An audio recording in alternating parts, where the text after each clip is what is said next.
गुरुदेव और माँ गायत्री के चरणों में कोटि कोटि नमन। आप सभी को प्रणाम। या प्रज्ञा सा प्राणः, यानी प्रज्ञा ही प्राण है। प्राणों के रहस्यों को आप नहीं जानते होंगे। हमारी स्थूल काया पंच तत्व से बनी हुई होती है और रासायनिक पदार्थों के द्वारा बनी रहती है।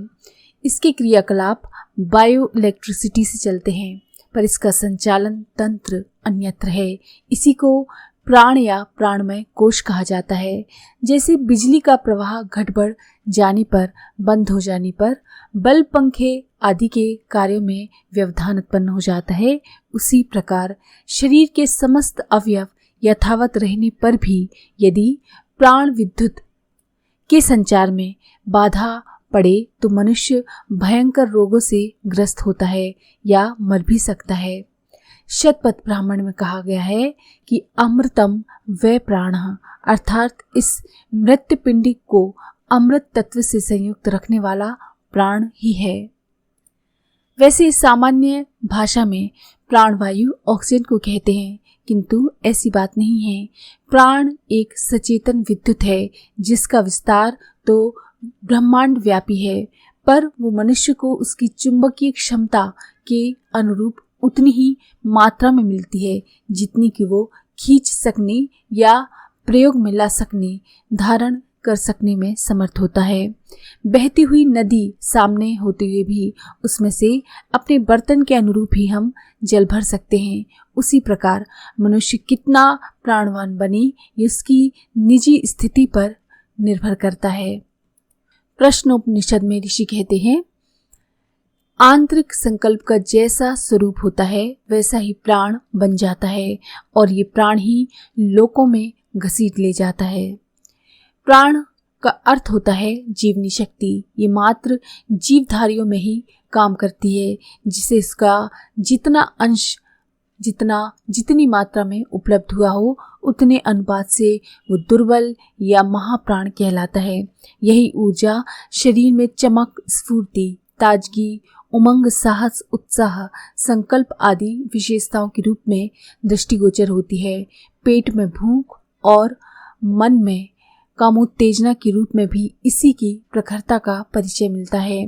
ये प्राण एक शरीर से दूसरे शरीर में भी आदान प्रदान की स्थिति में रहता है।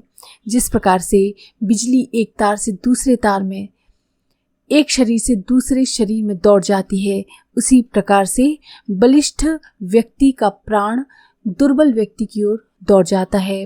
ऊंची सतह के तालाब को नीची सतह के तालाब के साथ यदि जोड़ दिया जाए तो नीची सतह वाले की ओर पानी दौड़ने लगेगा और तब तक दौड़ता रहेगा जब तक कि दोनों बराबर लेवल पर नहीं पहुंच जाते। बड़ों के चरण छूने, उनके सिर पर हाथ रखने के पीछे यही सिद्धांत काम करता है। बच्चों को गोद में खिलाने के पीछे भी यही विद्या काम करती है। महाप्राण व्यक्ति कम प्राण वालों का स्पर्श करके रोग निवारण करते हैं। ब्रह्मचर्य के पीछे भी यही सिद्धांत काम करते हैं। स्त्री का शरीर नेगेटिव और पुरुष शरीर पॉजिटिव होता है। इस प्रकार के संयोग सम्मिलन में पुरुष ही घाटे में रहता है। इसीलिए अध्यात्म प्रयोजन के लिए किए जाने वाले अनुष्ठानों में इस प्रकार की चेष्टाओं का निषेध है। यही प्राण तत्व जीवनी शक्ति है। प्रतिभाशाली लोगों के संपर्क से दुर्बलों को ये लाभ अनायास ही प्राप्त हो जाता है। इसी को मानवीय विद्युत भी कहते हैं। प्राण विद्युत से लबालब भरे हुए व्यक्तित्व ओजस्वी, तेजस्वी स्तर के होते हैं। बैटरी, मैग्नेट, जनरेटर आदि को स्पर्श करने से जिस प्रकार छूने वाले के शरीर में बिजली दौड़ जाती है, उसी प्रकार की प्रतिक्रिया प्राण चेतना के क्षेत्र में भी होती है। महाप्राण वाला व्यक्ति एक प्रकार की डायनमो के जैसे होता है जो अपने में विद्युत उत्पन्न करता है और दूसरों को बांटता रहता है। दुर्बल काया वाले भी तेजस्वी एवं प्रभावशाली देखे गए हैं और मोटे तगड़ों में पस्त हिम्मत, डरपोक पाए जाते हैं। ये प्राण तत्व की न्यून अधिकता का ही प्रतिफल है।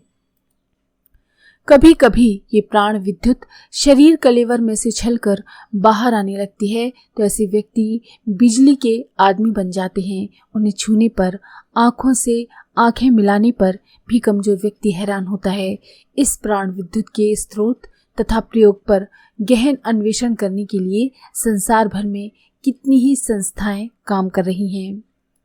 सुप्रसिद्ध वैज्ञानिक द्वय मुदात्रुज एवं काउंट प्लीगर ने अपने गहन अध्ययन व अनुसंधानों के आधार पर यह सिद्ध कर दिया है कि प्राण शक्ति द्वारा रोगोपचार तो एक छोटा सा खिलवाड़ मात्र है, वस्तुतः उसके उपयोग बहुत ही उच्च स्तर के हो सकते हैं। इसके आधार पर व्यक्ति महाप्राण बन सकता है, अपनी प्रतिभा को निखार सकता है और व्यक्तित्व को बहुआयामी बना सकता है। संसार में जितने भी विलक्षण एवं प्रतिभाशाली व्यक्तित्व हुए हैं, उनके पीछे प्राण की प्रचंड प्रखरता ही काम करती पाई गई है। प्राण ही है जिसके आधार पर मनुष्य अपने निज के व्यक्तित्व में बहुमुखी प्रखरता उत्पन्न कर सकता है, प्रतिभाशाली बन सकता है, आत्मविकास की अनेक मंजिलें पार कर सकता है, पदार्थों को प्रभावित करके उन्हें अधिक उपयोगी बनाने तथा इस प्रभाव से जीवित प्राणियों की प्रकृति बदलने में भी सहायता कर सकता है। ऋषियों के आश्रमों के समीप इसी प्रभाव के कारण सिंह और गाय एक घाट पर पानी पीते थे। ये प्राण विद्युत ही है जो तेजोवलय, आभा मंडल या ऑरा के रूप में भी प्रभा मंडल के रूप में मानवीय काया के चारों ओर छाई रहती है। ये एक सचेतन विद्युत ऊर्जा है जिसकी मात्रा बढ़ी चढ़ी होने पर बहिरंग और अंतरंग जीवन के दोनों पक्षों में चमत्कारी प्रभाव देखा जा सकता है। सच्चे साधक को सदैव अपने प्राण की न केवल रक्षा करनी चाहिए वरन उसकी विविध साधना उपचारों के द्वारा अभिवृद्धि भी करती रहनी चाहिए, क्योंकि ये प्राण ही प्रज्ञा हैं। संख्यायन में एक मंत्र है, यो वे प्राणः सा प्रज्ञा या प्रज्ञा सा प्राणः, अर्थात जो प्राण है सो ही प्रज्ञा है, जो प्रज्ञा है सो ही प्राण है। जो विद्वान इस प्राण के रहस्य को जानता है उसकी परंपरा कभी नष्ट नहीं होती। इसलिए प्राण की ऊर्जा को समझिए, उसके रहस्य को जानिए। आज के लिए इतना ही।